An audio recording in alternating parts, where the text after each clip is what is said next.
Hey, salut les tarophiles. Bon, bienvenue pour cette toute première vidéo en live. C'est la première fois que j'en fais une, donc on va voir ce que ça donne. J'espère que vous m'entendez bien, j'espère que le son passe bien, parce que évidemment, je peux pas avoir le retour à côté. Je sais pas précisément ce que ça donne.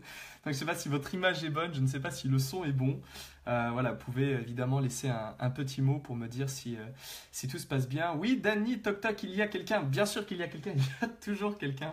Bon, bah, content de vous avoir. On va faire. C'est une petite. J'avais envie de faire une petite vidéo rapide, en fait, un petit truc sympatoche pour. Hop, excusez-moi, je m'attrape la tasse de thé. Pour discuter un petit peu avec vous de choses. À venir, puisque ouais, ça y est quand même, le futur bouquin sort prochainement. Pour être très clair, en ce qui concerne le prochain livre, donc il sera évidemment consacré aux arcanes mineurs. Et en fait, c'est un bouquin qui fera environ 340 et quelques pages et des brouettes. Bon, c'est moins que le premier qui était une espèce d'énorme pavé monstrueux, mais c'est en tout cas suffisant pour arriver à comprendre, on va dire en gros, la structure, le fonctionnement de l'engin. Donc voilà, ça devrait a priori plutôt bien se passer. Pour l'instant, la couverture est finie. Évidemment, c'est une couverture que moi-même j'ai faite comme le premier. Elle a été confirmée. La mise en page est confirmée. La correction est faite. Donc tout est parti. Là, c'est parti. La version définitive est partie aujourd'hui. A priori, si tout se passe bien, on devrait avoir des nouvelles assez prochainement. Courant 2017, en tout cas, il devrait finalement voir le jour. Il était temps, dirons-nous. 2 ans et demi, 3 ans presque après avoir annoncé sa sortie. Donc voilà, yeah! Alors, je fais un peu la publicité mensongère parce que je vous ai présenté les arcanes majeures. On va pas du tout parler des arcanes majeures aujourd'hui, hein. C'est pas du tout le sujet. Mais je me suis dit plutôt que de foutre le bordel avec mes mineurs à côté et mes honneurs, autant commencer par présenter les majeurs comme ça de manière visuelle afin que ça soit instructif. Alors juste une petite note, évidemment si vous avez des questions, si vous avez des choses dont vous souhaiteriez parler, vous pouvez évidemment en faire part directement dans les commentaires. Je vais tâcher de les lire en même temps et je vais essayer d'y répondre autant que faire se peut.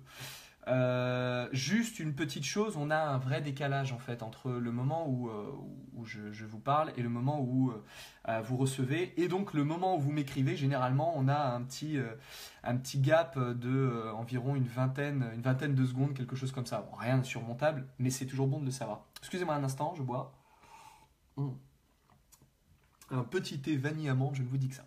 Alors, bon, finalement, j'ai l'impression de voir que la connexion a l'air plutôt pas mal et que ça se passe plutôt bien, donc fantastique. J'avais envie de vous parler des arcanes mineures aujourd'hui, bah évidemment parce que c'est bien entendu le sujet du prochain bouquin. Et aussi parce que je comptais pas forcément faire que cette vidéo. J'avais envie peut-être d'en faire plusieurs. J'avais envie d'en faire d'autres. J'avais envie de vous présenter un peu ce qui va paraître dans le livre en quelque sorte, mais en plusieurs étapes. Donc aujourd'hui, on va dire que c'est un premier jet. Et puis si ça vous plaît, on poursuivra. J'en ferai d'autres un peu plus tard. On va dire que c'est une vidéo d'essai. Et en fait, aujourd'hui, j'aurais juste voulu vous parler un petit peu de la structure du tarot et du pourquoi, du comment par rapport aux arcanes mineures, de ce qui se passe avec ces cartes-là, pourquoi c'est aussi spécifique, leur provenance, et puis voir un peu, est-ce qu'on peut en faire quelque chose globalement.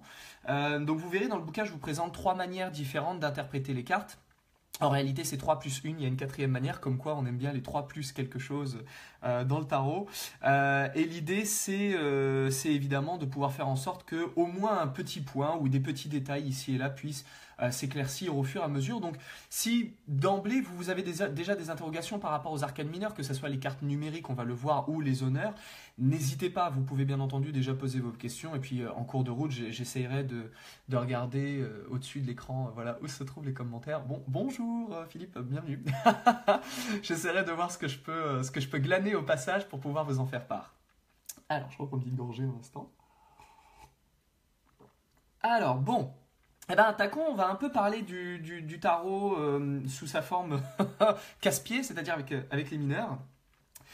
C'est aujourd'hui, quand on voit un peu la manière dont les gens s'y prennent par rapport à une initiation tarot, évidemment, on a toujours quelque chose d'assez frappant, c'est l'espèce d'envie à vouloir très très vite ranger au moins la moitié du jeu dans le placard, dans le tiroir ou au fond de sa boîte, en ce qui concerne les mineurs, parce qu'on n'a pas nécessairement envie de les utiliser parce que c'est un peu rebutant, parce qu'on les connaît pas, parce qu'on les comprend pas, parce que c'est pas simple d'arriver à en tirer une quelconque réponse. Et donc on a tendance, voilà, du coup aujourd'hui un petit peu déterminer le jeu de tarot comme étant simplement un ensemble de 22 images, voilà, du battleur romain. Donc ça, ce sont des petits personnages que vous connaissez relativement bien, puisque voilà, battleur, papesse, impératrice, empereur, etc. Voilà, ça ce sont les cartes que tout le monde connaît et presque qui font office des seuls représentants du tarot aujourd'hui. C'est-à-dire qu'on n'utilise quasiment que ça, on ne parle quasiment que de ça. La plupart des bouquins ne se portent que là-dessus. Je plaide coupable, hein, mon premier bouquin n'a été évidemment centré que sur ce sujet-là. Je n'en suis pas honteux, pour moi, je sentais que c'était une bonne chose à faire de diviser comme ça en deux étapes. De toute façon, sinon le bouquin aurait fait quelques 900 pages et que ça aurait été absolument indigeste. Et du coup, voilà, on a tendance beaucoup à placer notre énergie dans les arcanes majeures et pas dans les arcanes mineures. Mais c'est à bon escient et on va voir pourquoi. Pour deux raisons. La première, c'est que pour ceux qui ont suivi les cours avec moi, ou en tout cas qui ont potassé un peu mon bouquin, vous avez vu l'énergie que je donne et le nombre de fois où je dis qu'il est nécessaire de voir les cartes du tarot comme étant un modèle que l'on peut imiter, que l'on peut regarder, dans lesquels se transposer en se disant ok, qu'est-ce que je sens quand je suis dedans, qu'est-ce qui se passe lorsque je prends forme, lorsque je prends la position, lorsque je mime, lorsque je vois un peu le décor autour de nous et des outils que je tiens en main pour voir un petit peu ce qui passe au travers de nous. Et ça, c'est important pour arriver à comprendre une carte d'une certaine manière. Donc je l'explique, j'explique en cours où je dis que nous avons en gros l'hémisphère droit et l'hémisphère gauche et que lorsqu'on étudie de manière purement analytique et extérieure à nous, on n'utilise qu'une partie de notre cerveau et que le fait de pouvoir mimer les cartes nous fait rentrer dans une autre partie de notre cerveau qui elle est davantage dans le vécu plus que dans l'analyse. Le problème, c'est que ça, ce qu'on fait ici, où on peut très bien mimer un arcane 13, on peut très bien prendre la position du diable, on peut très bien prendre un ami et faire le soleil ensemble, ça ne fonctionne pas nécessairement pour toutes les autres cartes du jeu. Si vous prenez simplement les arcanes que moi j'appelle les numériques, c'est-à-dire les épées, les coupes, les deniers et les bâtons, je peux vous demander d'essayer de mimer une coupe, vous pourrez faire ce que vous voudrez, accrochez-vous à vos lacets, mais c'est pas comme ça que ça va marcher. Donc là, ça va être compliqué, donc on va devoir effectivement utiliser autre chose. Et c'est un petit peu l'une des raisons pour lesquelles on a tendance à mettre ça de côté. C'est-à-dire que aujourd'hui, on a un peu catégorisé le jeu comme étant les arcanes majeures d'un côté, les arcanes mineures de l'autre. Donc les 22 premières cartes d'un côté et de l'autre côté, les numériques avec ce qu'on verra après qui sont les honneurs. Sauf que les honneurs, eux, sont un petit peu similaires aux arcanes majeures puisqu'on peut se projeter dedans. Nous avons des personnages, nous avons des objets, nous avons des situations, nous pouvons faire des choses comme ça. Donc ça, c'est assez facile pour le coup. En revanche, une deuxième raison, une deuxième explication qui fait que nous pouvons comprendre que le jeu a été divisé en deux et que nous ne mélangeons pas les arcanes majeures et les arcanes mineures, c'est simplement l'origine. L'origine, c'est-à-dire que le tarot n'a pas une seule provenance. On le voit aujourd'hui, d'autant plus que le tarot que vous prenez, même si par exemple celui-ci est une restauration de 1760 du Nicolas Convert, le Nicolas Convert n'est absolument pas le modèle de base. Vous en avez d'autres qui datent d'avant. Ceux qui datent d'avant ont déjà des modèles encore antérieurs. On voit que les artistes s'en sont mêlés pour créer des choses, que les maîtres quartiers sont intervenus par-dessus pour créer d'autres choses. Donc voilà, c'est une espèce d'amalgame et de fratras, on va dire culturel, on va dire ça comme ça, qui fait qu'aujourd'hui, c'est une espèce de composite extraordinairement complexe de tout un tas de traditions, de civilisations, de croyances. Et évidemment, à chaque fois qu'un personnage, à chaque fois qu'un individu reprend le jeu et le modifie à sa manière, c'est encore un petit peu de lui-même qu'il met à l'intérieur. Donc, tant et si bien qu'aujourd'hui, on pourrait dire que c'est une œuvre d'art collective, mondiale. Mais au moins ce que l'on peut à peu près savoir de manière sûre, c'est que la provenance de nos arcanes majeures n'est pas la même que celle de nos arcanes mineures. Et donc on va en parler un peu, je vais essayer de vous présenter globalement leur provenance. Alors je vois mademoiselle Angelique qui pose une question. Bonsoir, vais-je trouver l'amour? Alors je ne vais pas faire de tirage ce soir, néanmoins je pourrais vous donner une méthode pour essayer de voir un petit peu ce qui en ressort. Par contre je peux déjà vous le dire, a priori l'amour, oui, on le trouve, mais ça serait pas intéressant d'y répondre comme ça parce que je pourrais pas vous dire quand. Donc là, c'est un petit peu compliqué. Mais en tout cas, je vais essayer d'avancer un petit peu sur le sujet que je trouvais important de vous présenter ce soir parce que peut-être que si vous vous posez vous aussi cette question, vous pourriez utiliser le jeu pour arriver à trouver justement une réponse en utilisant par exemple les mineurs. En utilisant les mineurs, on peut très bien avoir une réponse. Donc ça peut être sympa de vous montrer un petit peu comment ça fonctionne. Alors je vais vous parler, déjà on a vu donc un peu les arcanes majeures, a priori vous les connaissez, c'est quelque chose que tout le monde connaît. Nous avons les arcanes mineures de l'autre côté qui eux régissent, on va dire, un univers un peu différent de celui des arcanes majeures, même si on peut retrouver un peu des arcanes mineures dans les arcanes majeures et inversement. Si on regarde les arcanes majeures, nous avons 22, globalement 22 univers différents. Nous en avons ici dans les mineurs, nous en avons 4 différents. Alors, hop, je vais essayer de trouver au moins des représentants fidèles de ces univers-là. Nous avons 4 familles. Nous avons la famille des bâtons, la famille des coupes, la famille des deniers et la famille des épées. Alors je les mets dans ce sens-là, c'est totalement arbitraire, c'est juste pour une question d'ordre alphabétique, c'est-à-dire qu'on a les bâtons en B, les coupes en C, les deniers en D et les épées en E. Voilà, c'est juste histoire de suivre un petit peu l'ordre global. Ce qu'on va avoir ici, c'est que nous avons du coup un petit peu comme 4 éléments. Alors, des éléments que nous on connaît bien entendu dans notre tradition occidentale, puisque dans nos pratiques ésotériques ou même simplement en astrologie, nous connaissons tous les 4 éléments qui sont la terre, le feu, l'air et l'eau. On va voir que ça a véritablement un rapport également avec ça. Mais si vous allez dans d'autres traditions, par exemple comme de type oriental, si vous allez en Chine, vous avez 5 éléments, donc c'est un petit peu différent. On retrouve par exemple le bois et le métal qu'on n'a pas dans notre tradition à nous. Mais on va voir un petit peu en tout cas ce que ça peut nous donner ces 4 familles-là. Donc on a 4 familles, on a les bâtons, les coupes, les deniers et les épées. Donc les bâtons qui sont droits, les épées qui sont courbes. Alors parfois on a du mal à différencier les deux quand on débute, c'est pas forcément évident parce qu'en plus ça n'est pas noté dessus. Souvenez-vous simplement d'un truc, le bois pousse de manière rigide hors du sol, donc on va avoir des artefacts droits, tandis que les épées peuvent très bien s'assimiler facilement au sabre, et le sabre est courbe. Donc là, à ce moment-là, on pourra imaginer assez facilement l'idée d'un sabre, donc de l'épée, quelque chose de courbe, et ensuite le bâton plus rigide. On va voir qu'on a d'autres éléments également qui nous permettent de les différencier assez facilement, comme par exemple le fait que les bâtons partent toujours vers l'extérieur, c'est un mouvement qui est centrifuge, on part du centre vers l'extérieur, tandis que les épées ont un mouvement centripète, c'est-à-dire qu'ils vont de l'extérieur en se renforçant vers l'intérieur. Alors, du coup, si on parle un petit peu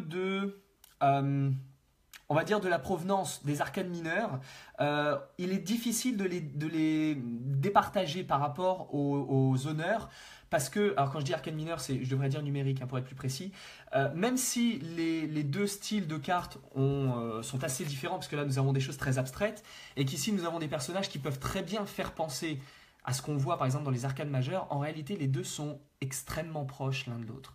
On a quelque chose d'assez similaire puisque leur origine est commune, tandis que les arcanes majeures viennent vraiment d'ailleurs. Et vous allez voir que ça a vraiment du sens par rapport à l'utilisation qu'on va avoir.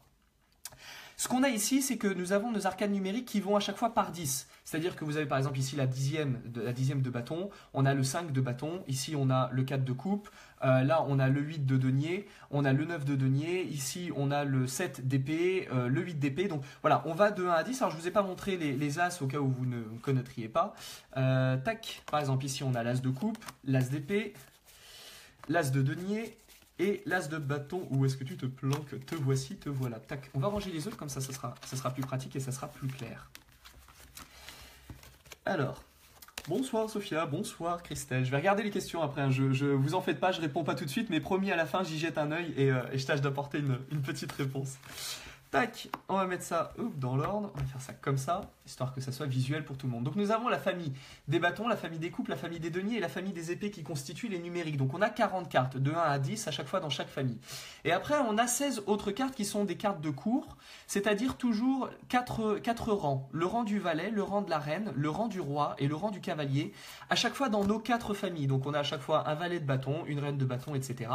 Pareil pour nos 4 familles, donc hop, pour les coupes, pour les deniers et pour les épées. Donc ce qui nous fait au total, on a nos 40 cartes là, on a nos 16 cartes ici, et on a évidemment nos 22 arcanes majeures, bien que nous en parlerons, on verra que on n'a pas forcément ce nombre-là précisément d'arcanes majeures, mais on n'ira pas trop loin non plus dans le sujet, parce que c'est pas le sujet de la vidéo. Bon, enfin, toujours ici. Donc nous avons ces 4 éléments-là, on retrouve ces 4 familles, qui peuvent donc évidemment faire référence à ce qu'on connaît aujourd'hui en astrologie ou dans nos éléments classiques, mais essayons d'aller voir un petit peu ailleurs. Et pour cela, je vais vous parler je vais vous parler d'une société qui ne nous est pas nécessairement très connue dans notre culture parce qu'on n'en parle pas énormément, mais c'est simplement le système, les sociétés indiennes brahmaniques, qui est toujours d'ailleurs une société qui s'articulait autour de quatre castes. Et donc nous allons en parler un petit peu et on va voir un petit peu ce que ça donne. Dans l'Inde brahmanique, on avait, et on a toujours aujourd'hui encore, quatre castes, c'est-à-dire quatre types d'individus. Nous avons d'un côté les brahmanes, de l'autre les kshatriyas, un peu plus loin nous avons les vaishyas, et enfin nous avons les shudras. Ce sont quatre types, quatre familles, quatre rangs, on va dire, sociaux, qui vous donnent des avantages, des privilèges, ou au contraire des inconvénients et des devoirs. Alors c'était pas toujours évident, parce que si vous étiez né dans la mauvaise famille, eh ben, c'était pas de bol parce que on mélange pas les castes, donc ça a donné parfois quelques drames assez terribles.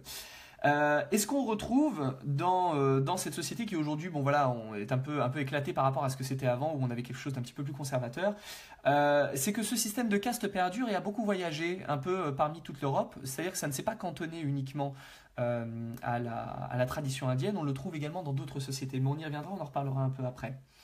Ce qu'on voit à cet endroit-là, c'est que nous avons nos quatre castes qui essayent de tenir en place la société, et nous avons une espèce de cinquième caste qui est à part, qui est différente, qui n'est pas comme les autres. C'est une caste de gens qui ont des métiers un peu, comment dire, qu'on trouvait comme étant rebutants ou qu'on qualifiait de impurs. Par exemple, si vous étiez boucher, si vous étiez fossoyeur, éboueur, tanneur, équarrisseur, sage-femme même, saltimbanque, vous faisiez partie d'une autre caste qui était à part et qu'aujourd'hui nous on appelle la caste des intouchables. C'est un peu le nom qu'on lui donne aujourd'hui, sauf qu'à l'époque, on n'appelait pas ça comme ça. On les appelait les Chandalas. Et c'était qualifié justement de 100 castes, ce sont les gens qui sont sans caste. Et ces gens-là, on les appelait les Anabadosh. Et c'est un mot qui a évolué, qui a changé. Et plus tard, les Anabadosh se sont fait appeler les Dom, puis les Lom, puis le mot qu'on appelle aujourd'hui les Roms. Donc le mot qu'on connaît Roms, en réalité les Roms sont des gens qui viennent à la base d'Inde et qui ont beaucoup voyagé au travers de l'Europe, qui se sont baladés et qui ont un peu transporté les cultures d'une civilisation, d'une société à l'autre, voilà, en essayant de proposer une forme de mixité, un mélange de tout ce qu'ils pouvaient trouver. Et comme c'était des gens qui étaient déjà qualifiés à la base d'intouchables, voilà, ils n'ont jamais réussi facilement à s'intégrer quelque part. Donc ils ont dans leur histoire véritablement ce côté un peu pérégrination, voilà, devoir se balader ici et là. À partir du 6e siècle à peu près, les jeux de hasard ils sont complètement interdits. En Inde on n'a pas le droit, c'est donc dans le Rajasthan précisément, c'est totalement interdit. On n'a pas le droit d'utiliser les jeux de hasard, on n'a pas le droit de parier de l'argent, on n'a pas le droit d'utiliser des systèmes qui peuvent être en gros on tente sa chance, donc on tente le diable, on tente le hasard, on essaye de voir si on peut manipuler l'aléa, en gros. Alors que l'aléa appartient au divin et il ne faut pas y toucher, on n'y a pas le droit.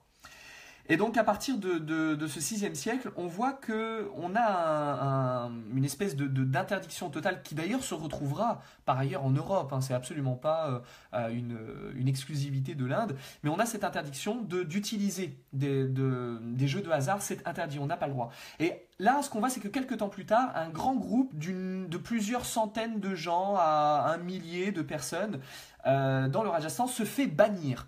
Et en fait, ces gens-là font partie justement des Anabadosh, des Chandalas, c'est-à-dire des intouchables. Ils se font jeter de là où ils sont parce que justement, ils auront été surpris en train de préparer des jeux d'argent et des jeux de hasard. Ce qui était... Alors déjà, évidemment, ils n'avaient pas trop bonne réputation, mais en plus, alors là, c'était vraiment la goutte de vase qui a fait déborder le gâteau de cerise. Et chose intéressante, c'est que justement, aux alentours du 6e siècle, les jeux de hasard et les jeux d'argent se faisaient principalement avec un jeu qui s'appelait le Chaturanga. Et le Chaturanga, vous aviez une espèce de grand plateau comme ça, avec des cases disposées ici et là, en alternance, et on y mettait des pions que l'on déplaçait dessus, et il fallait prendre les pions de l'autre. Sauf que ce jeu-là, qui évidemment est une espèce de jeu d'échecs, à l'époque se jouait à 4. On y jouait à 4 et en fait on se plaçait chacun dans un coin du plateau, on se mettait en quinconce. Et on y jouait avec un dé, on avait un dé et on lançait le dé et on faisait avancer nos pions du nombre de points qui étaient affichés sur le dé. Alors c'est un dé un peu particulier, on en reparlera après. Et donc ce jeu d'échecs se jouait donc à 4 joueurs, on avait 8 fois 8 cases et les pièces étaient un petit peu différentes de ce qu'on trouve aujourd'hui parce que déjà au niveau du nombre ça ne colle pas. On avait 4 fantassins ou 4 soldats, un raja, un éléphant ou un vizir, un cavalier et un vaisseau ou une tour. Donc on voit que la tour par exemple a été gardée, le cavalier a été gardé, le vizir aura pu devenir un roi, et les fantassins ou les soldats ce sont simplement les pions. Voilà. Et donc on utilisait un dé, on utilisait une forme de dé de forme oblong comme ça, donc il n'avait que 4 faces puisque le bout, voilà, on pouvait pas, c'était pas cubique, donc on pouvait le lancer, on n'avait que 4 faces. Et sur chaque face on avait une petite inscription, simplement c'était un nombre de points, 2 points, 3 points, 4 points ou 5 points. Et donc ça attribuait une certaine valeur au moment où on faisait le lancer et ça nous donnait plus ou moins la possibilité de pouvoir bouger nos éléments. Ce jeu-là, du coup, aura eu, on va dire, plutôt un grand succès, en tout cas suffisamment pour pouvoir être adapté, puis après pouvoir se balader un petit peu à droite à gauche. Le problème, c'est qu'on n'avait pas le droit évidemment d'en faire, puisque ça faisait partie des jeux d'argent et des jeux de hasard, et que c'était interdit, et que quand il s'agissait de se tailler très vite, un peu comme le font les marchands à la sauvette, voilà, c'était pas pratique de se déplacer avec les pions des 4 joueurs, l'argent, le plateau, l'ensemble, c'était un peu bordélique. Donc on s'est dit, enfin ils se sont dit en tout cas, ah bah tiens si on faisait quelque chose d'un peu plus pratique et si on faisait un jeu à 2 joueurs. Et donc on s'est retrouvé avec un autre jeu qui est le Chatrang et qui là se jouait, voilà, exactement comme pour nous, avec simplement deux joueurs isolés. Chacun d'un côté avec 4 rois, 4 éléphants, 4 cavaliers, 4 bateaux et puis des pions que l'on pouvait déplacer comme ça. Quand il a s'agi de se tirer un peu parce que les gens ont été chassés de l'Inde, quand il a fallu prendre ses affaires et se barrer très vite, là encore le jeu ne fut pas forcément des plus évidents et ils se sont dit quitte à proposer des trucs illégaux et à devoir se tailler très rapidement quand la flicaille arrive, autant faire quelque chose d'un petit peu plus adéquat. Et en fait au moment où ils ont été chassés, au moment où ces gens ont été chassés, l'une des interdictions qui avait été émise, c'était qu'on ne voulait pas revoir ces gens-là parce qu'ils soutiraient, en quelque sorte, ils soutiraient l'argent des naïfs en faisant défiler sous leurs yeux. Alors on disait qu'ils faisaient défiler sous leurs yeux des plaques de bois d'origine étrangère, des plaques de bois gravées. Donc on sait déjà que le jeu d'échecs avait évolué encore vers autre chose. Et quand on avance un peu justement dans la découverte de ce qu'étaient ces plaques de bois, on découvre qu'en réalité c'était des plaques de bois sur lesquelles on avait des illustrations qui étaient les fameux 4 rois, 4 éléphants, 4 cavaliers, 4 bateaux, répartis donc à chaque fois dans 4 familles, et qu'on avait 40 numériques, c'est-à-dire 10 par famille. On avait 1, 2, 3, 4, 5, 6, 7, 8, 9, 10 dans une famille, puis 1, 2, 3, etc. dans l'autre famille, donc dans les 4 familles. Et que du coup ces cartes-là remplaçaient en quelque sorte le lancer du dé. On n'utilisait plus le dé. Donc voilà un petit peu ce qui s'est passé, la transition du jeu d'échecs vers un jeu de cartes. Mais alors, ça ne nous explique pas globalement ce que sont ces 4 familles. Et donc du coup je vais vous en parler un petit peu, parce que je vous ai parlé tout à l'heure des systèmes de castes. Là on a parlé des gens qui sont sans caste, donc les Chandala, les Alabadosh. Donc eux n'étaient pas dans une caste, mais il y avait les 4 autres castes d'un côté. Nous avions les Brahmanes, nous avions les Kshatriyas, les Vaishyas et les Shudras. Les Shudras, c'était ceux qui se trouvaient tout en bas de l'échelle. Ils étaient en gros les esclaves.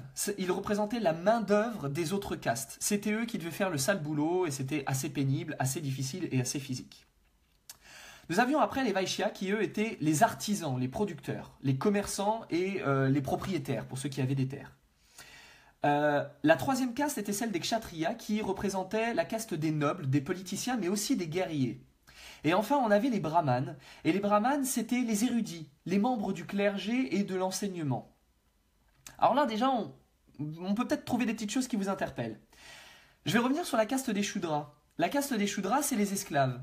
Ils avaient un symbole. Leur symbole, c'était la faux, ou la faucille, ou la canne, ou la branche d'arbre. Et c'est eux qui auront donné la famille des bâtons. Ensuite, on a les Vaishyas, qui eux sont les marchands et les producteurs. Et leur symbole, c'était le creuset, puis la pièce de monnaie. Et c'est eux qui auront donné la famille des deniers. On aura ensuite au-dessus, dans l'ordre hiérarchique, on aura les Kshatriyas, donc les nobles et les guerriers. Et leur symbole, c'était l'épée ou le glaive. Et donc évidemment, ils auront donné la famille de l'épée. Et enfin, on a les Brahmanes. Et les brahmanes, leur symbole, eux, c'était les grands lettrés, les religieux, les personnes cultivées, les personnes spirituelles. Leur symbole, c'était la coupe, ou le vase, le réceptacle. Et donc évidemment, ça aura donné la famille de la coupe. Ces symboles-là, ils auront évidemment été conservés, mais ils auront aussi pas mal évolué quand le jeu aura transité parmi les différents pays d'Europe. Et eh bien, en quelque sorte, ils seront devenus les enseignes qu'on connaît aujourd'hui dans le jeu. C'est-à-dire que le bâton sera devenu d'abord un gland, puis il se sera transformé en trèfle. Et d'ailleurs, c'est assez normal. Quand on y pense, pensez-y. Le trèfle, c'est un trèfle qui était représenté avec le pied et 3 feuilles. 3 feuilles, c'est-à-dire on a 3 éléments ensemble, portés par un pied, exactement comme nous avons 3 castes qui étaient un peu au-dessus des autres, les commerçants, les nobles et guerriers et le clergé, et en dessous, soutenu par un pied, les shudras, c'est-à-dire la main-d'œuvre, la caste qui fait tout pour porter les autres, sans qui le travail ne peut pas se faire. Donc on a, là, à cet endroit-là, l'image des esclaves qui apparaissent sous la forme du trèfle. Et, quelque part, peut-être que ça c'est intéressant de voir que du coup, quand on trouve un trèfle à 4 feuilles, on se dit « Ah ah, c'est un signe de chance ». C'est peut-être un signe de chance parce que quand on a un trèfle à 3 feuilles, ça veut dire qu'il y a 3 castes et une qui ne sert qu'à porter les autres et qui n'est pas magnifiée. Quand on trouve un trèfle à 4 feuilles, on met les 4 castes ensemble à égalité. Et là, du coup, on donne un sens de chance et d'égalité des chances. Ah, j'ai trouvé un trèfle à 4 feuilles, c'est rare, puisque d'habitude, les autres castes, elles sont un petit peu... Enfin, elles sont au-dessus, et puis la dernière est malmenée. Donc là, quelque part, il y a un côté chanceux à voir le trèfle. Ensuite, on a le denier. Le denier, lui, deviendra d'abord un grelot. Bah oui, pour le côté un petit peu marchand de foire, voilà, l'idée de faire de la musique, de faire du bruit, on le sait, hein, les commerçants sur les étals voilà, étaient assez bruyants pour appâter le chaland, donc c'est un peu normal. Donc le denier sera devenu un grelot, et il deviendra ensuite le symbole du carreau. Alors ce qui est assez amusant d'ailleurs, parce que si vous prenez 4 pièces et que vous les mettez ensemble, vous les collez l'une à l'autre, au centre des 4 pièces apparaît justement le symbole du carreau. Et d'ailleurs, le carreau, ça peut également nous faire penser, ceci dit en passant, au carreau de la flèche que l'on tire pour les archers. Et on verra à quel point le denier est en réalité en rapport avec l'élément de l'air. Alors ça va faire bondir des gens, je pense que je vais me faire insulter en commentaire, mais on va en parler, vous allez voir, c'est assez logique. Ensuite, on avait l'épée. L'épée qui, elle, s'est transformée d'abord en bouclier. Alors c'est assez amusant parce qu'on a ici une forme comme ça, une forme de croix. Et en fait, on aura pris un bouclier, c'est-à-dire voilà une forme globalement comme ça, qui descend, quelque chose d'horizontal ici et qui part vers le bas. Et en fait, si on le retourne, on affichait toujours l'épée dessus, c'est-à-dire on avait le symbole du bouclier et on avait l'épée par-dessus. Et ensuite, le symbole du bouclier avec l'épée par-dessus sera changé, il va se transformer un peu, il va devenir une feuille de vigne. Une feuille de vigne qui avait une forme un petit peu comme ça, avec la tige en bas. Une feuille de vigne, c'est fait pour protéger, pour cacher, comme un bouclier. Et c'est pour cacher quoi? Parce que mythologiquement, évidemment, la feuille de vigne, elle est connue pour quelque chose. C'est pour protéger quoi? C'est pour protéger le sexe. Et le sexe, c'est particulièrement là où on a quelque chose à cacher. C'est-à-dire, c'est le phallus, le pénis. Donc, on a un symbole là qui est phallique, exactement comme l'épée. Et donc, ça nous donnera à la fin le pic, ou la pique, avec le côté piquant de l'épée, et en même temps le côté protecteur du bouclier. Et enfin, on a la coupe. La coupe, c'est presque celle qui a le moins changé. La coupe, elle deviendra une fleur, d'abord, donc c'est assez bizarre parce qu'on se dit une fleur, bon, ok. Quand aujourd'hui on prend des enseignes, je crois, italiennes ou suisses, on peut retrouver encore la coupe, mais en tout cas chez nous, dans nos cartes, elle aura quand même un peu changé puisqu'elle sera devenue un cœur. Bon, le cœur, d'accord, on va peut-être en parler, on va essayer de voir pourquoi un cœur, ça peut être assez étrange. En réalité, c'est assez évident. La coupe représentait la famille des brahmanes. Et les brahmanes, c'était les gens élevés spirituellement, c'était des gens qui veillaient à ce que tout le monde aille bien, à faire preuve d'hospitalité, à accueillir ceux qui en avaient besoin, faire preuve de charité. Ils étaient végétariens, ils se connectaient à la nature, ils avaient voilà, quelque chose d'assez, un peu, pas fleur bleue, mais oui, un petit truc un peu sympathique et empathique. Donc là, ce qu'on voit, c'est que du coup, ça se transforme en fleur pour le côté nature. À la bonne heure, il n'y a pas de souci. Mais ce côté nature, il ne va pas en rester là, parce qu'on va également avoir le cœur à côté, qui est vraiment la représentation de l'amour, du partage, de la spiritualité. Donc là, du coup, ça devient un petit peu évident. Donc on voit que le bâton, il n'a pas énormément changé, il restera végétal, lui devient un peu plus organique, lui Bon, la forme du rond qui devient un carreau, ça reste assez étrange, mais j'en parle un petit peu plus dans le bouquin où je donne davantage d'informations pour continuer de vous convaincre. Euh, et enfin, l'épée qui deviendra le pic qu'on connaît. Et d'ailleurs, pour les personnes qui font du tirage, vous savez, les tirages de cartomancie classiques, avec justement nos enseignes modernes, enfin modernes entre guillemets, les pics sont souvent de mauvais augure. Et d'ailleurs, on va voir que justement dans les épées, si aujourd'hui on peut attribuer des sens positifs à l'épée, quand même à la base, c'est la caste des guerriers, des nobles et des guerriers. Donc on a quand même quelque chose de pas forcément très positif. Excusez-moi, je bois un petit coup de mon thé. Ah, ça, c'est pour nos 4 familles. Alors, c'est assez fastoche hein, du coup de voir un petit peu d'où ça vient, mais maintenant ce serait bien de savoir où ça va. Aujourd'hui, quand vous prenez un bouquin de tarot, quel qu'il soit, en règle générale, à 95% des bouquins, les 5% restants n'en parlent pas du tout, comme ça va encore plus vite. À 95% des bouquins sur le tarot que vous trouvez, quand on vous parle des arcanes mineurs, en règle générale, on vous dit ceci. Ah, le bâton est associé à l'élément de feu, parce qu'on y met le feu. La coupe est associée à l'eau, parce qu'on met de l'eau dedans. Le denier est associé que je vous dise pas de bêtises, à la terre, parce qu'on trouve l'or dans la terre. Et enfin, l'épée est associée à l'air, parce que l'épée fend l'air. Soyons très clairs, ça n'a aucun sens. Je vais être un peu brutal, mais ça n'a aucun sens. Parce que si on part de ce genre d'analogie, en réalité, on peut le faire pour tous. Le bâton, d'accord, le bâton, on peut y mettre le feu. Super. Mais il sort de la terre, donc il peut être associé à la terre. Il pousse en direction de l'air, donc il peut être associé à l'air. Et en même temps, il consomme de l'eau pour pousser, donc il peut être associé à l'eau. La coupe, d'accord, on peut y mettre de l'eau, mais elle pousse aussi, elle monte très très haut quand même vers le ciel, et en plus si c'est spirituel, pourquoi pas quelque chose d'aérien. La coupe est souvent associée à l'élément de feu dans la mythologie, donc après tout, pourquoi pas aussi le feu. Si on parle du denier, d'accord, le denier, oui, on peut en parler dans le sens de la terre, mais le denier c'est aussi fait avec de l'or et on fait ça dans des fonderies, donc c'est quand même quelque chose de très pyrotique. On a besoin de feu pour le faire. L'épée, d'accord, elle fend l'air, mais on a besoin de la forger, donc on la passe par le feu, on la passe ensuite dans l'eau, donc ça ne fonctionne pas, ça ne marche pas. En revanche, ce qui fonctionne, c'est qu'en Inde, chaque caste avait un élément d'attribué. C'est-à-dire que les brahmanes, on savait que c'était la coupe, les shudras, on savait que c'était les bâtons, les vaishyas, on savait que c'était le denier, et les kshatriyas, on savait que c'était l'épée, mais pas seulement. On donnait également d'autres attributs, comme une couleur, une partie du corps ou un élément. Les brahmanes, on les représentait par la coupe, leur couleur c'était le blanc, la couleur de la pureté. Leur correspondance c'était la tête, et leur élément c'était l'eau. Donc ça bouge pas de souci. D'autant plus que ça deviendra la fleur, donc après tout, pourquoi pas la fleur. Bon, la fleur, on y met une fleur, on peut mettre les fleurs dans le vase, on a besoin d'eau pour arroser, donc pourquoi pas. Et puis d'ailleurs, effectivement, une coupe est un réceptacle, on a besoin d'une coupe pour pouvoir accueillir un liquide, donc pourquoi pas l'eau, à la bonne heure. Ensuite, on a les kshatriyas qui étaient les nobles et les guerriers, et qui étaient représentés par l'épée.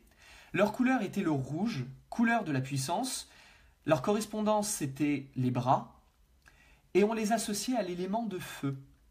Eh bien oui, c'était des guerriers, c'était des gens qui protégeaient un territoire. Donc là, on n'est pas du tout sur juste l'idée de fendre l'air. Si vous prenez les éléments dans la Bible, par exemple, si vous lisez la Bible, vous avez beaucoup d'analogies également entre le feu et l'épée. On a un glaive de feu qui protège le jardin d'Éden. Donc c'est un élément assez logique. On voit quelque chose d'assez brutal. On est quand même sur une bataille, on est quand même sur un combat. Donc quel est l'élément quand même le plus batailleur? C'est quand même le feu de Arès ou des Phaistos. Ensuite, on avait les Vaishyas. Les Vaishyas qui étaient représentés par le denier, leur couleur c'était le vert. Le vert, dans le langage des couleurs, c'est évidemment la couleur de la culture, l'idée de travailler la terre, puisque c'était évidemment des commerçants, mais aussi des agriculteurs. Mais c'est aussi la couleur du partage, de l'échange. Vous savez, par exemple, c'est la couleur du centre énergétique du cœur, c'est la couleur du chakra du cœur. Eh ben, le chakra du cœur, on dit beaucoup c'est aimer, c'est avoir de l'amour pour les gens. Mais c'est pas tout à fait vrai. Le chakra du cœur, il correspond pas que au cœur, il correspond au cœur et aux poumons. Et le rôle des poumons, c'est de prendre de l'air et d'en rendre. C'est de prendre un air riche en oxygène et de rendre un air riche en dioxyde de carbone. Le cœur, son rôle, c'est de prendre du sang qui a été pollué et de le renvoyer pour en reprendre du nouveau et renvoyer au bon endroit le nouveau. Donc en réalité, le vert, ça va être une notion d'échange, de partage, de transmission. Par exemple, se mettre au vert, c'est aller respirer. Donc c'est pouvoir quitter un endroit pour passer à autre chose, pour pouvoir respirer, pour pouvoir aller mieux. Et donc on va voir que leur couleur, ça va être le vert, ça va être également le jaune. Ils vont avoir une deuxième couleur qui est le jaune. Et le jaune, ça correspond au centre énergétique du ventre. Et le ventre, eh ben, c'est les possessions, c'est le matériel. C'est tout ce qu'on a accumulé au cours de notre vie, c'est tout ce qu'on garde. C'est la richesse, c'est l'intellect aussi en quelque sorte. C'est également la couleur de la monnaie d'ailleurs, si j'y pense. Leur correspondance, c'est le ventre et les hanches. Le ventre, c'est assez logique. Et l'élément qui leur est associé, c'est l'air. Et c'est pas pour rien. Les commerçants, ils parlent beaucoup. Ils ont besoin de s'exprimer pour vendre leurs produits. Et donc du coup, on utilise beaucoup la parole. La parole est associée à l'air. Sans air, on ne parle pas. Dans l'univers, personne ne vous entend crier. Donc on a besoin de l'air. Mais aussi parce que le denier passe de main en main. Il circule, il bouge beaucoup. Ça va d'ici à là. Donc on a quelque chose de très aérien. On a quelque chose de très laxe. On n'a pas de barrière. Et l'air ne souffre d'aucune barrière. Et enfin, on a les Shudras. Les Shudras qui sont représentés par le bâton. Leur couleur, c'est le noir. Couleur de l'ombre et de l'abnégation. Leur correspondance, c'est le pied. Et l'élément qui est associé, c'est la terre. Et quoi de plus logique ? Le bâton pousse hors de la terre. Donc c'est assez évident. Donc si nous le remettons en langage tarot, le bâton, c'est la terre, la coupe, c'est l'eau, le denier, c'est l'air, et l'épée, c'est le feu. Et rien que ça va déjà nous donner des éléments intéressants, parce que lorsqu'on va faire une interprétation, on va pouvoir déjà interpréter ça au regard justement des éléments. Ça va déjà nous donner des informations assez sympatoches. Ensuite, on peut le mettre également en rapport avec le zodiaque. Et pour ça, moi j'aime bien illustrer avec la carte du monde, puisque la carte du monde est assez sympa à regarder dans ce sens-là. Je vais mettre un peu ça de côté. Ce sera plus simple. Hop, j'y reviendrai tout à l'heure. Tagazou. Voilà, je vais mettre ça là. J'essaye de voir si je vise bien. Alors, on va mettre ça comme ça. Alors c'est dommage parce qu'on va pas bien voir, l'angle est pas très grand. Excusez-moi un instant, je vais remonter la caméra, ce sera beaucoup plus fastoche.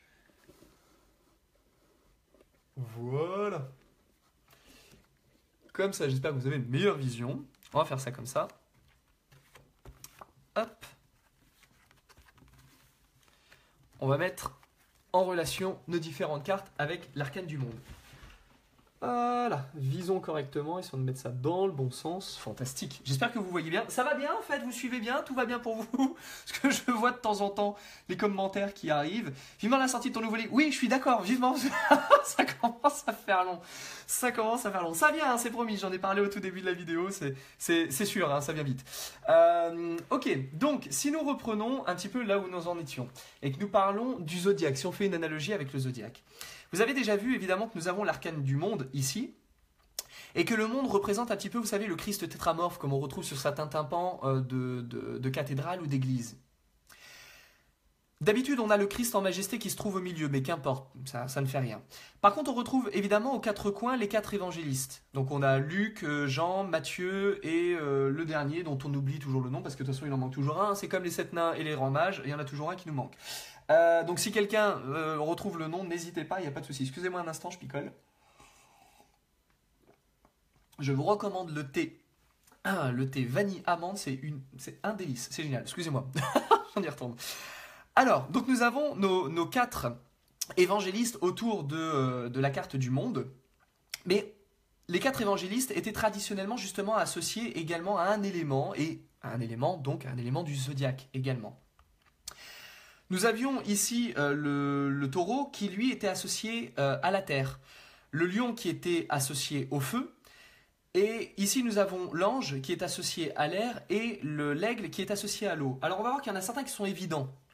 Le taureau, lui, est associé à la terre. Bon, c'est un animal de terre. On sait aujourd'hui en astrologie, le taureau, c'est la terre. Le lion, on sait que c'est un animal de feu, pas de souci, il y a quelque chose de rayonnant, de flamboyant, ça va très bien avec le feu. Ici, nous avons l'ange. L'ange est associé en astrologie au Verseau. Et le Verseau, malgré ce que son nom dit, n'est pas du tout un signe aquatique, mais bel et bien un signe aérien. Puisque c'est celui qui justement est suffisamment en l'air pour attraper les cruches et vider l'eau. Donc on est sur un signe aérien. Et ensuite nous avons l'aigle. L'aigle qui, lui, va en réalité représenter le scorpion. Alors on se dit, c'est un peu bizarre, parce que les scorpions, a priori, c'est pas vraiment aquatique. Eh bien si, parce que le scorpion en astrologie, lorsqu'il se magnifie, lorsqu'il est sublimé, des ailes sortent de son dos et il se transforme justement en aigle. Et d'ailleurs, ceci étant, une petite chose intéressante, En Égypte, le scorpion est interchangeable avec le serpent. Donc nous avons évidemment à chaque fois une créature voilà, qui traîne un peu au sol. On pourrait le voir comme étant une créature qui rampe au sol, donc elle est un rapport très fort avec le sol. Sauf que c'est surtout un animal à venin. Le scorpion comme le serpent sont tous deux réputés justement pour le venin. Et le venin, c'est un liquide qui est capable de donner la mort et en même temps qui contient la vie. Traditionnellement, en astrologie, on dit que c'est la vie qui apporte, que c'est l'eau qui apporte la vie, mais en réalité, l'eau peut également apporter la mort. C'est pour ça que vous avez le signe des poissons, qui est le signe de la mort, le signe des morts, le monde des morts, la barrière qui sépare les vivants des morts, mais c'est aussi un signe de vie. C'est pour ça qu'en astrologie égyptienne, il y avait d'un côté la tête de poisson et de l'autre côté la queue de poisson. La queue de poisson représentait la mort, la tête de poisson représentait la vie. Le deuxième signe aquatique, c'est le cancer. Mais le cancer, il abandonne sa vieille peau, il se laisse mourir pour renaître sous une nouvelle peau. Et d'ailleurs, sa planète, c'est la Lune qui croît et décroît. Donc on a l'idée de quelque chose qui grandit, puis qui meurt et qui renaît. Et puis le scorpion, qui est quand même le signe le plus proche justement du monde de l'inconnu et de l'ombre. D'ailleurs, avec sa planète qui est Pluton, la planète des morts. Et qui contient un venin qui possède également l'antidote. Donc, on a cette notion de poison et donc on a véritablement l'idée du liquide, de la liquidité. C'est ça qui est très important chez les créatures chtoniennes. Les créatures chtoniennes, c'est celles qui évidemment sont sur Terre, mais aussi sous Terre. Et chose amusante, dans les mythologies les plus anciennes, le serpent est soit à plumes, comme l'aigle, mais on va y revenir, soit c'est une créature marine, c'est-à-dire qu'on le retrouve dans les sous-sols, vivant dans des galeries souterraines où justement se trouve l'eau. Et le serpent le plus mythique, c'est évidemment le serpent de la Bible, dont l'origine est le dieu Enki à Sumer. Et le dieu Enki, qui était le seigneur de la terre, en réalité avait trouvé refuge sous terre, au niveau de fleuves sacrés. Et d'ailleurs, quand vous prenez le dieu Hadès, qui a récupéré la terre, il a voulu aller sous terre auprès des fleuves, le Styx, l'Achéron et je ne sais plus le nom des autres. Donc en réalité, quand on parle de la terre, il faut parler du sous-terre. Et sous-terre, c'est l'eau qu'on trouve. Et c'est là, mythologiquement, on va voir que du coup, le rapport du scorpion et du serpent avec les éléments s'attache davantage à l'élément de l'eau.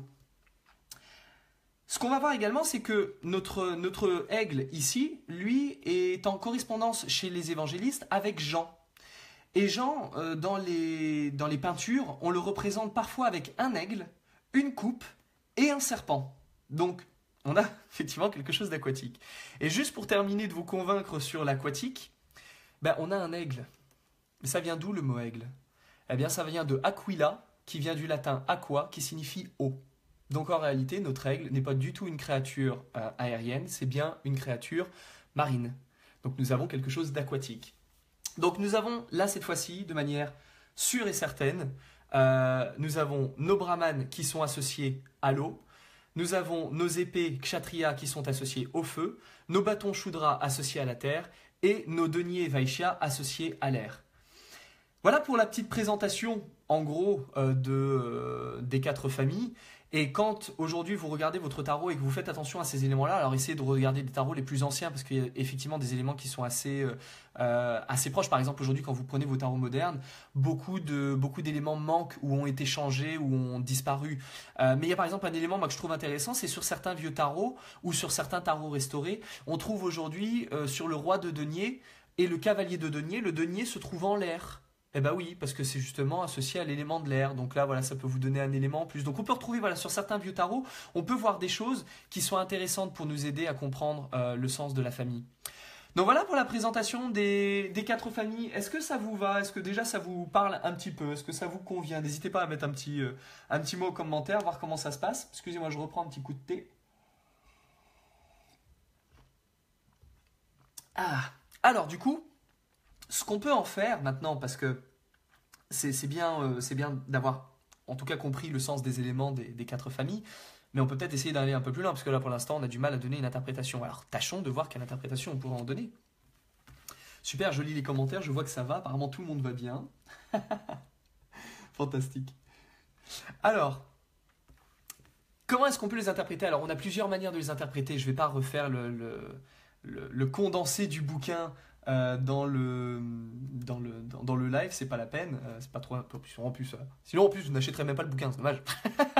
C'est dommage, il sera beau, il aura une belle couverture. Alors, l'idée, c'est comment est-ce que je peux faire pour déjà faire une première interprétation avec mes arcanes mineurs. Alors, on va voir les mineurs et puis on peut parler rapidement aussi des honneurs. En réalité, déjà, ce qu'on peut faire, c'est de faire une première interprétation par rapport à la famille. C'est-à-dire, lorsque je tire une carte de n'importe quoi, je me pose une question quelconque et je vais tirer simplement une carte. Et là, je vais voir la carte qui va sortir et je vais pouvoir l'identifier par rapport à la famille dans laquelle elle est. La chose qu'on voit avec les arcanes mineures et qui est un peu différente par rapport aux arcanes majeures, c'est que ça ne nous parle pas vraiment de la même manière. C'est-à-dire qu'avec les arcanes majeures, on retrouve des personnages, on retrouve des scènes, on retrouve des situations, on retrouve des vécus, on retrouve des actions. En fait, tout y est. Dans les arcanes majeures, tout y est. Dans les numériques, c'est un peu différent parce que là, on n'a pas de personnage, on n'a pas de situation. Donc on ne peut pas se retrouver dedans, on ne peut pas se projeter dedans comme on peut le faire avec des honneurs ou avec des arcanes majeures. Mais on a quand même les familles. Et les familles sont comme des énergies. Ce sont des énergies qui peuvent nous donner une tendance, une mouvance, une manière d'évoluer ou une manière de se comporter. Et par exemple, si je tire une famille de bâtons, si je tire la carte d'une famille de bâtons, je peux déjà donner un premier élément. Je sais par exemple que les bâtons sont en rapport avec les Shudras. Vous vous souvenez, ce sont les esclaves. Donc la réponse à ma question, ça pourrait être ah, ça va être difficile, ça va me demander un effort, puisque les Shudras étaient esclaves, donc ils avaient beaucoup de travail à faire. Ça va me demander de faire preuve de ténacité, de persistance, de faire des actions physiques. Ça va me demander de prendre sur moi, d'y aller à fond sans attendre. Mais ça va me demander aussi peut-être, puisque c'est un élément de bâton, donc là on peut voir l'élément en lui-même, ça va peut-être me dire aussi que ça va prendre du temps, puisque la croissance du bâton prend du temps. Donc on peut déjà faire une première interprétation comme ça, sans interpréter les chiffres, sans interpréter le degré numérique, on peut déjà voir comme ça. Qu'est-ce que la famille me donne comme énergie? Comment est-ce que je vais le sentir? Bâton, ah bon, ça va peut-être être un peu lourd, ça va être du travail, ça va être laborieux, ça va me demander de l'énergie, ça va demander de mettre des choses en place. Si par exemple je tire une coupe, je sais que ce sont les brahmanes. Les brahmanes, ce sont les instructeurs, ce sont les enseignants, ce sont les personnes spirituelles, les personnes élevées, les gens qui ont de la culture. Ce sont des personnes qui font preuve de spiritualité, d'un esprit religieux, de croyance, de foi. Mais ce sont aussi les gens qui prêtent attention aux autres, qui font attention à ce que tout le monde puisse avoir une éducation, à ce que les gens puissent s'élever, découvrir le monde de l'invisible, qui font preuve d'empathie, qui sont végétariens, qui sont davantage écolos. Donc on va y voir quoi? On va y voir la notion d'altruisme, de douceur, de délicatesse, de partage, de sentiment, l'idée de veiller peut-être aux autres, de faire preuve de bienveillance. Si on tire un denier, on sait que les deniers sont en rapport avec les Vaishyas, qui sont les commerçants. Alors c'est quoi les commerçants? Globalement, c'est l'échange, c'est le partage, c'est le troc, c'est les biens matériels, c'est les possessions. Mais ça va être aussi, puisque ce sont des dorures, c'est le monde de l'argent. Alors on va dire c'est le matériel, mais pas seulement. En réalité, on va également y voir la notion de l'image personnelle. L'image personnelle, c'est-à-dire à quoi est-ce que je ressemble, comment est-ce que je me vêtis, quel visage je montre aux gens, comment est-ce que je soigne mon allure, ma démarche, ma présentation. Prenons un exemple assez simple, quelque chose que j'aime beaucoup vous montrer, c'est la reine de denier. La reine de denier qui se mire comme dans un miroir, qui peut regarder son reflet dedans. Et d'ailleurs, la reine de denier, si on enlève le S, c'est un palindrome, c'est-à-dire qu'on peut le lire à l'endroit comme on peut le lire à l'envers, exactement comme dans un miroir. Donc, on a l'idée avec les deniers, également de l'image personnelle. Et on va même aller un peu plus loin parce que ce sont également des commerçants, donc ça va nous parler aussi parfois d'expression ou de discussion. Ça va parler des échanges, des débats. Et enfin, si on tire des épées, les épées, c'est les guerriers, c'est les nobles. Ce sont les gens qui ont un statut assez puissant dans la société. Ce n'est pas les plus puissants parce que ce sont les brahmanes les plus puissants, mais par contre, eux ont de l'autorité sur le monde terrestre. Et eux, en gros, quand on tire une épée, on peut y voir quoi? On peut y voir l'idée de mener un combat, l'idée de se défendre, de se battre, mais aussi de préparer ses armes. Et on va voir également que c'est beaucoup en rapport avec l'intellect, avec le côté stratège, la réflexion, de devoir réfléchir avant d'agir. Et donc c'est la préparation, c'est le mental, c'est le travail. C'est l'idée de, en gros, une épée, c'est comme le verbe, c'est comme la parole. On peut unir les gens comme on peut les diviser, on peut les couper en deux. Et donc là, on va avoir l'idée de la réflexion, de se poser les questions. Ah, il va falloir que je prépare bien le terrain avant de me lancer parce que l'action sera rapide mais la préparation en amont aura besoin d'être bien faite. C'est l'idée aussi de respecter les lois ou de faire les choses droitement ou au contraire, selon la carte qu'on va tirer, de peut-être faire les choses avec de la ruse, avec de la malice pour faire en sorte d'avoir l'avantage. Donc, ne serait-ce que déjà avec ça, on peut déjà rencontrer certaines interprétations assez faciles. Est-ce que je serai en combat? Est-ce que je serai en échange et à l'échange soit de mon image vers d'autres ou du dialogue que je vais avoir vers d'autres? Est-ce que je ferai preuve de bonnes intentions et que je serai un peu spirituel ou amical ou que j'échangerai de bons sentiments? Ou est-ce que je vais devoir me mobiliser physiquement et devoir faire un gros travail, un gros effort pour mener mon action à bien? Eh bien déjà, ça nous donne de premiers éléments. On a déjà là de quoi interpréter. Donc ça, c'est pas mal déjà pour commencer, on va dire, pour pouvoir faire des premières lectures assez faciles, sans trop se prendre la tête. Et ça, c'est la première méthode que je vous propose dans le bouquin, dans lequel je vous donne énormément d'informations par rapport au sens de nos cartes. Par exemple, je ne sais pas, là je vous parle, par exemple, on a le bâton. On a le bâton. Si je vous donne les informations par exemple, que je donne dans le bouquin concernant le bâton, si je vous donne juste les mots-clés, les bâtons symboliseront par exemple donc, le côté esclavagisme et le travail. Ça nous parlera des actions matérielles, physiques, musculaires. Ça nous parlera du corps physique, de la croissance, de l'organisme et de la santé.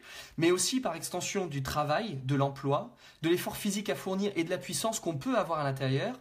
Et du coup de l'énergie corporelle, de la volonté, mais également de la sexualité, puisque ça reste corporel. Ce sont les deux premiers centres énergétiques. Les deux premiers centres énergétiques dans le corps sont extrêmement reliés à la sexualité, à la créativité et à l'effort physique.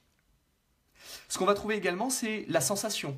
L'idée d'avoir de la sensation, de ressentir des choses en nous, ou d'avoir des impressions, des ressentis, des choses qui nous poignent, comme lorsqu'on dit par exemple « je le sens dans mes tripes, c'est viscéral ». Là, on est dans le domaine du bâton. Ça peut être la créativité, la matérialisation, l'idée de produire des choses, de fabriquer des choses, de prendre des initiatives, d'être autonome, de faire par soi-même. Mais c'est aussi la tâche, le devoir, l'obligation, la fatigue, les choses qui nous pèsent, quand on a un travail lent à faire, quand on aura un résultat que sur la durée, qui nous demande de tenir, d'endurer. C'est l'idée de se dépenser, de faire preuve d'hyperactivité, de manifester à l'extérieur de nous des choses qu'on peut avoir à l'intérieur de nous. Donc voilà, globalement, voilà, c'est le genre d'interprétation qu'on peut retrouver pour ce symbole-là. Est-ce que ça va toujours? Est-ce que tout le monde suit bien? On va dire ça comme ça. Je lis les commentaires juste rapidement. Tagazu. Ouais, bon, pas mal, ça a l'air d'aller pour vous. Bon, moi, en ce qui me concerne, tout va bien. Je vais essayer de vous donner une petite information que moi, je trouve assez intéressante. C'est comment transposer, en gros, ce que l'on vit avec nos mineurs dans notre vie de tous les jours. Parce que, si vous voulez, on a toujours cette difficulté de pouvoir mettre dans le monde moderne, dans notre monde actuel, des choses qui sont aussi abstraites que ce qu'on voit là dans nos cartes. Parce que les cartes, on est sur un domaine évidemment très ésotérique. Donc on a du mal à le voir concrètement. Mais essayons de le voir maintenant avec des choses très concrètes. Par exemple, je mange quelque chose. Je vais être dans l'énergie du bâton. Lorsque je prends mon conjoint ou ma conjointe par la main et que je l'embrasse, je vais être dans l'énergie de la coupe, parce que je vais être dans une énergie émotionnelle. Mais je vais être également dans l'énergie du bâton, puisque j'ai une sensation physique.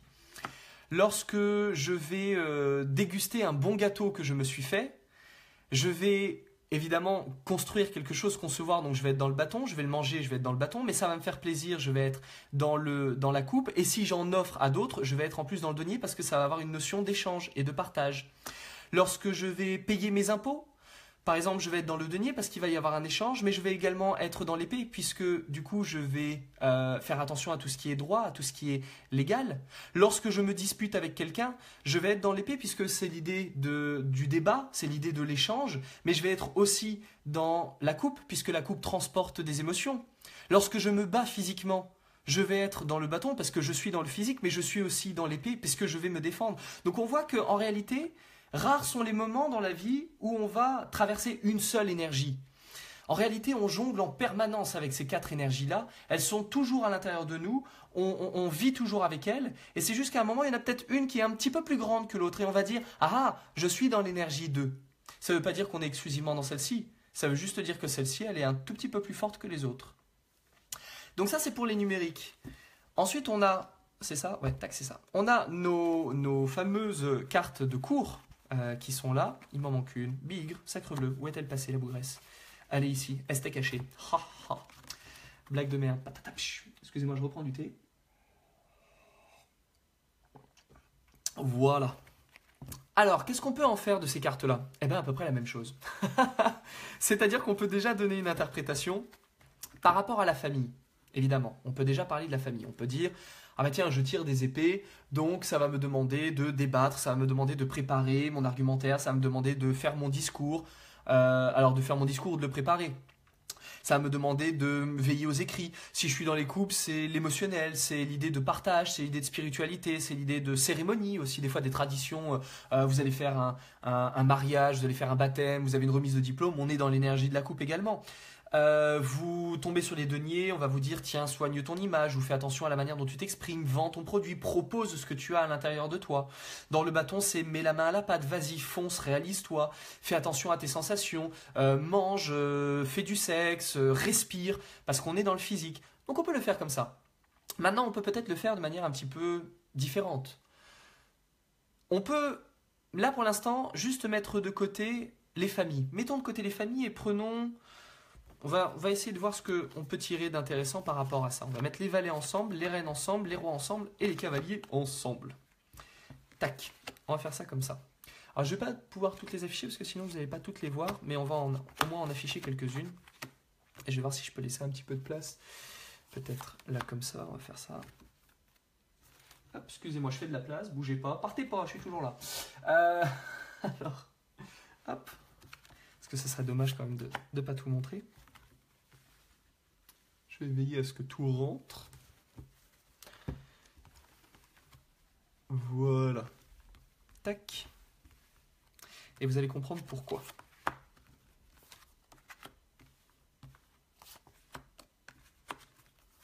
Oups. Ça t'es pas ici, t'es là. Voilà. Normalement, a priori, ça s'affiche à peu près. Vous devriez globalement voir ce qui se passe. Ok, on a nos valets, nos reines, nos rois et nos cavaliers. Alors, vous imaginez une belle séparation entre pour pas que ça soit trop mêlé, mais là j'ai pas la place, je suis désolé, on fera avec.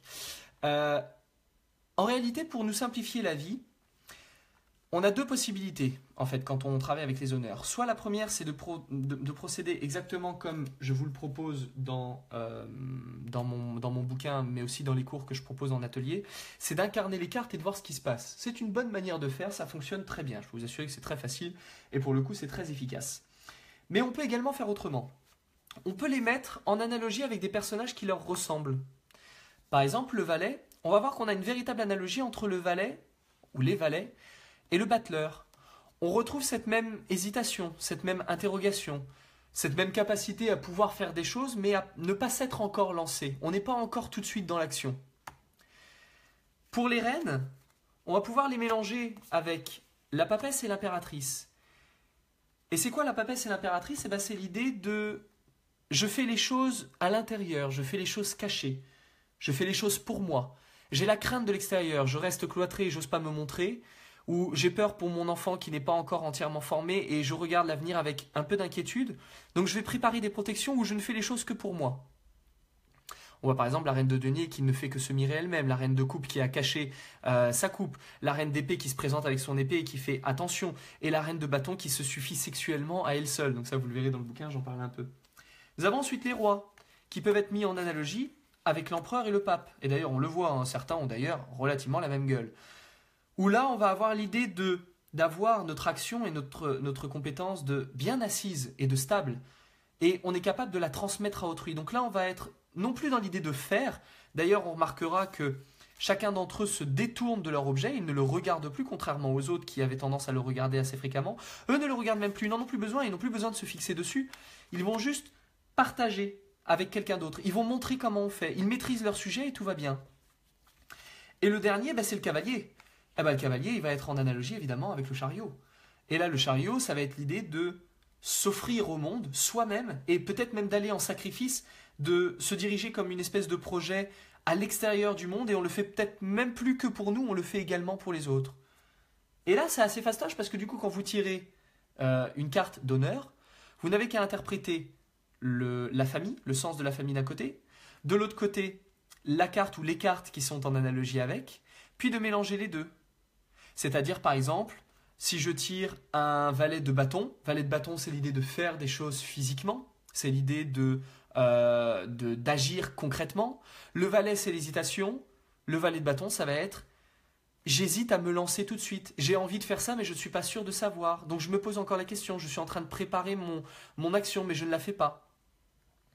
Par exemple, si on reste dans le bâton et qu'on a ici la reine de bâton, le bâton c'est aussi la sexualité, c'est le rapport physique. Et on voit d'ailleurs qu'elle a une espèce de petit gant là ici au niveau de la main, qui est en réalité un ancêtre des sextoys actuels.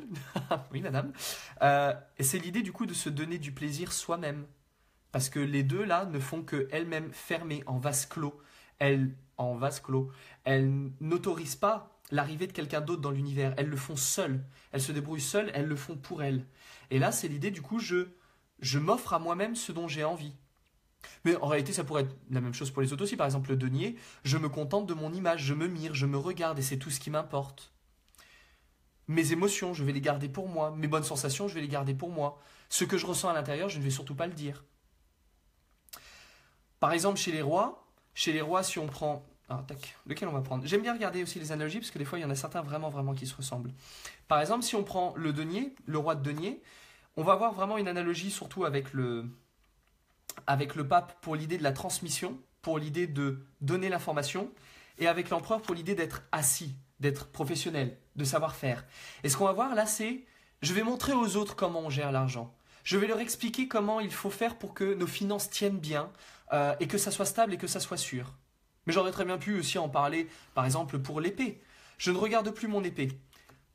Tu devrais dire ça comme ça, tu devrais penser ça comme ça. Et si tu essayais de réfléchir comme ça, je vais transmettre une manière de penser, ou une manière de combattre, une manière de me défendre. Je vais être, par exemple, un professeur de philosophie.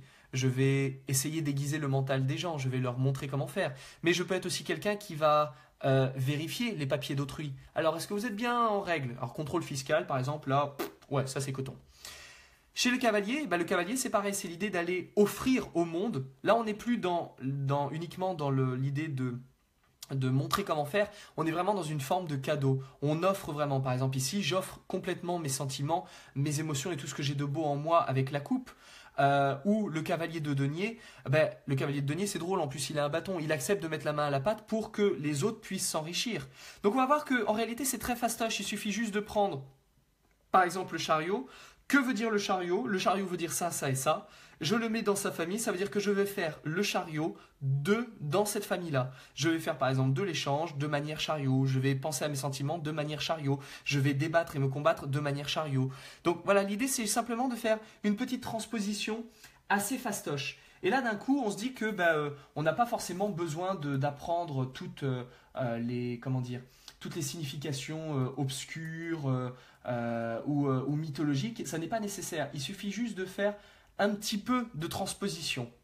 Et globalement, ce qu'on pourrait dire, c'est que le bâton, il est dans l'exaction, c'est-à-dire dans le ex-action, c'est-à-dire une action depuis l'extérieur, physiquement. L'épée, il est dans l'inaction, c'est-à-dire à l'intérieur, depuis l'intérieur, intelligemment. Le denier, il est dans l'interaction, c'est-à-dire l'action entre deux facteurs, dans l'échange de l'un à l'autre.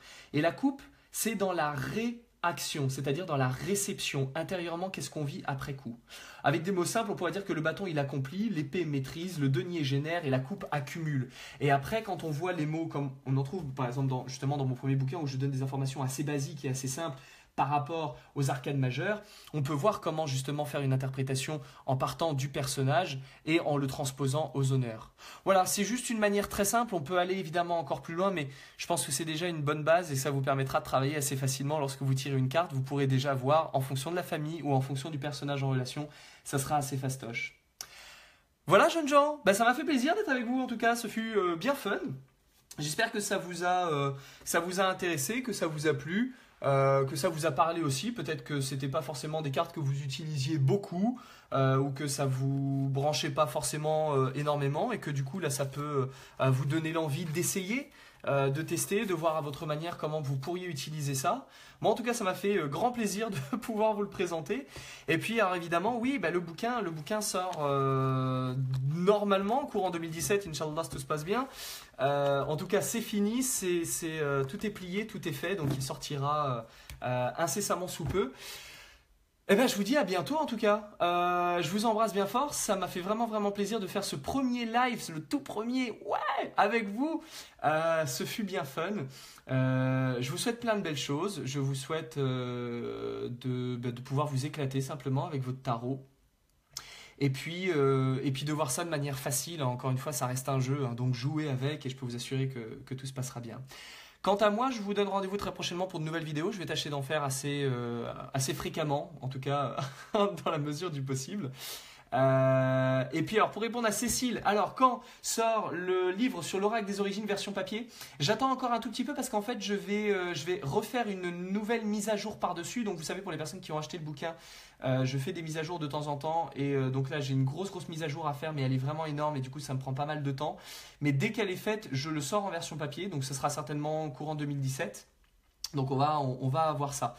Et puis vivement.